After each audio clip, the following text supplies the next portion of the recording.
Okay, so this is part four. Yeah, part four of the me going on. I've been going strong for a minute. So Obama famously said, "I'm the only one." While when he first got into office, he told the ruling class bankers, "I'm the only one stopping you from the pitchforks, which means from the people."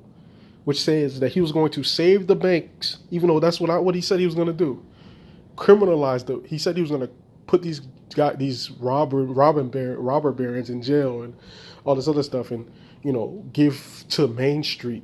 Instead, he saved the banks and caused huge foreclosures of small businesses, housing, um, jobs, industry. There was just a whole economic downturn, and the people demanded for things to be done. That's why they voted for him. You know what I'm saying? They voted for him because they thought that he would do things. But if you had looked at who was his advisors, looked at who was his financial backers, it was mainly the major banks, Goldman Sachs, J.P. Morgan, and Citibank, and just the major conglomerate Wall Street banking elite and hedge funds and financial sectors.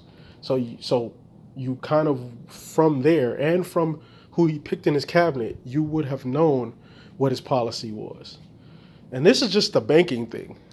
Now we can go into the sequester when he trying to cut the social safety net. You know what I mean, which is Medicare, Medicaid, food stamps, disability, old folks retirement plan, Social Security. So there's that, and then we go to the Imperial Wars, U.S. AFRICOM, in order to kick the Chinese out of Africa and imperialize Africa for Western domination and the international ruling class banking cartels and resource cartels as well. The gold, the diamonds, the coltan, the oil, the whole spectrum of resource control. Then we can go to the color revolutions, basically, all over the Arab world, basically. So Gaddafi got hit with one of those, but then got hit with the NATO, Obama, Mrs. Clinton, Cameron, and Sarkozy, which is France, bombing in their apparatus infantry groups known as Al Qaeda, and so to destabilize Libya. Color revolution in Tunisia. Color revolution all over North Africa, all over the Arab world, basically.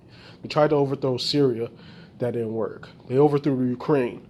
They did economic warfare in Venezuela, which is still going on under Trump as well, and just a whole panorama, man. Just an entire panorama. Just an entire panorama. The escalations into Russia and China. You know what I mean?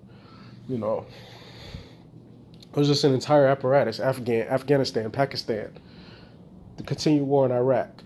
Um, you know what I'm saying? It's just like, jeez. So, and that's Imperial Wars. Oh, and I didn't even get to the black stuff yet. When the police killing started happening, the police killing started happening, as well as the vigilante, deputized white hitmen started happening on a mass scale in a new form, and Obama refused to do anything. Right before I say that, when the black people now are demanding reparations, they asked Obama specifically, "Are you in favor of reparations?" before he got elected, and he said no. So that would have give you a debriefing on what his policy for black people would have been. So back to the killings. Killings after killings after killing. We can go to Tamir Rice, to Eric Gardner, Alton Sterling, Philando Castillo, Michael Brown, Freddie Gray, Sandra Bland. Um, so it's so many, bro. It's so decadent, bro. It's almost a fucking bad joke, bro. This shit hurt a nigga heart, bro. And his response was to lie and say that he couldn't do anything. You're seeing right now that the president has tremendous power. You're seeing that there's such things as executive orders, where you can actually rule by decree, whether or not you have Congress or not.